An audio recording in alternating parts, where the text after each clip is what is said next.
This is circular saw test out. So I'm asking that you do a cross cut with circ saw as well as a rip. And we're going to demonstrate cross cut to start. We talked about using this bungee to keep our circular saw from unplugging while we're using it. And I am going to ask that you use the circ saw, one for each of the test outs. One test out is a cross cut, okay, and the other one is a rip. But I want you to try both the saws to get familiar with them. I want to force you to use a corded saw. Corded saw on the rip is going to be more difficult just because of the cord. I'll demonstrate both of them here with this, okay? So, similar to our compound miter saw test out, we're going to pull our speed square. We're going to check an end to see if our board is indeed square. We are not perfect, but good. We'll call it good. So we're going to pull from here, take an initial measurement.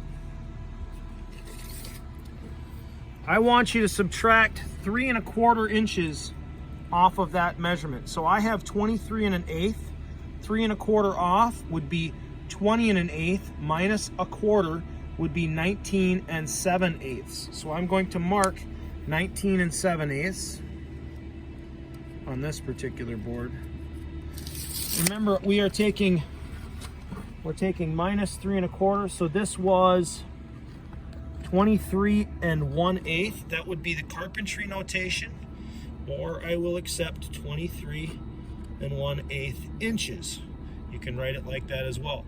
I'm taking minus 3 1/4 inches off, which should leave me on this side 19 7/8 or 19.7 as carpentry notation. I'm going to use my speed square to strike a mark on this. Remember that I want to leave a little room for the pencil. Notice how wide this pencil lead is. I'm going to mark an X because that's the piece that I'm dropping. Now, in the video you watched, we used the speed square as a guide. Blade depth on a cross cut, as long as we're overhanging, we can leave it full depth here. We could also set our blade depth to be 1/4 inch below the material, but overhanging means I want to slide this out. These sawhorses work great because you can get a leg up on them, okay? Get a leg up on that horse, and what that's going to do is stabilize your material. You can also just push down as long as you are tucked in. I'm looking at the overhang here. I'm about 1 inch over. I'm going to use my speed square as a guide here. I am lining up the bed of my circ saw with the speed square. I'm pinching all this together. Notice I've got my line indication, and where I want to watch is right here, this gap.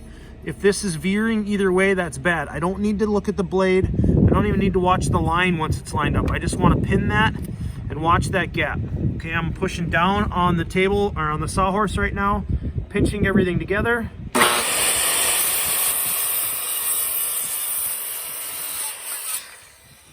that drop off.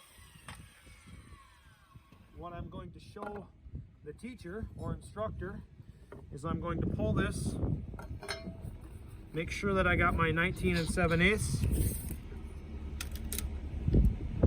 19 and ooh, I'm a little short. I got about a 1/16 short. Now in carpentry, this would be acceptable, okay? I'm 19 7/8 weak, or I could say 19 3/4 strong. But I can see my block. I can see my numbers here that I wrote out. I want you to take a picture of that, and that will be evidence that you did this. That's what you're going to turn into the Schoology post, okay? Similarly with this saw, now we've got, let's go 19 3/4, okay? And I want to subtract 3 1/4 inches, so that would be 16 1/2 is what I'm going to mark. Right to the point there. My carpentry notation, 16.4. Strike a line, put an X there.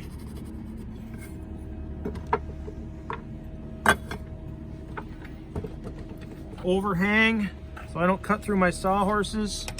I'm gonna line everything up. Check this gap right here, make sure that they are together, the two edges are together. I'm going to feel that the bed of the saw is flat this way and flat this way. push the thumb release here. Don't forget that guy.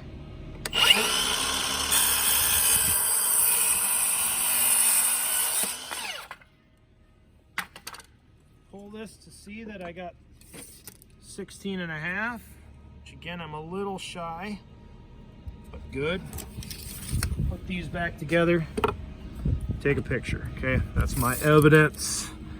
I can see what my thickness of my material is, what my final cut is. Scene.